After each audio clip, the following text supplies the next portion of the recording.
मैं वैभव सिंह झांसी का रहने वाला हूँ और आज आपसे अपना एक अनुभव साझा करना चाहता हूँ। अभी 15 अप्रैल को मुझे मेरी गलत जीवन शैली के चलते हुए मुझे हार्ट अटैक आया। 2 दिन में एडमिट रहा। हमारे साले साहब हैं श्री मोहित पांडे जी, उनको जानकारी हुई, वो वहाँ से हमसे मिलने झांसी आए। 3 दिन बाद मेरी हॉस्पिटल से छुट्टी हुई और अपने साथ मोहित पांडे जी एक चमत्कारिक ई-बायोटोरियम का एक प्रोडक्ट लेके आए।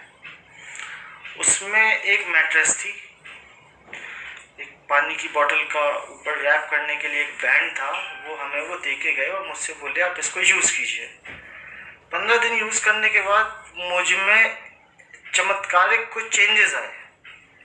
मैं आपको बताना चाहता हूँ कि मेरे सोने के बाद मुझे इतनी स्नोरिंग होती थी, जिसको मैं हिंदी में खर्राटे बोलते हैं, इतने खर्राटे आते थे मुझे कि मेरे आसपास वाले लोग भी नहीं सो पाते थे। और हार्ट अटैक आने का एक सबसे बड़ा रीज़न ये भी होता है क्योंकि खर्राटों से ऑक्सीजन आपके प्रॉपर अंदर बॉडी में नहीं पहुँच पाती है और जिससे आपकी जो वेन्स हैं वो ब्लॉक होने लगती हैं।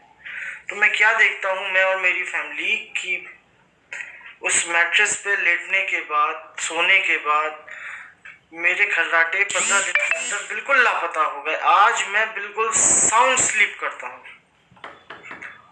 अद्भुत प्रोडक्ट, अद्वितीय प्रोडक्ट, ऐसा प्रोडक्ट मतलब मुझे इतना फ़ायदा दे रहा है। मैं उसका पानी पीता हूँ, दिन भर एनर्जेटिक फील करता हूँ और मुझे ऐसा प्रतीत होता है कि मेरे साथ कुछ हुआ ही नहीं था। तो एक बहुत ही अद्वितीय चीज़ है। आशा करता हूँ आप सभी लोग इसको इस्तेमाल करें ताकि आप लोगों की हेल्थ और बेटर हो। नमस्कार।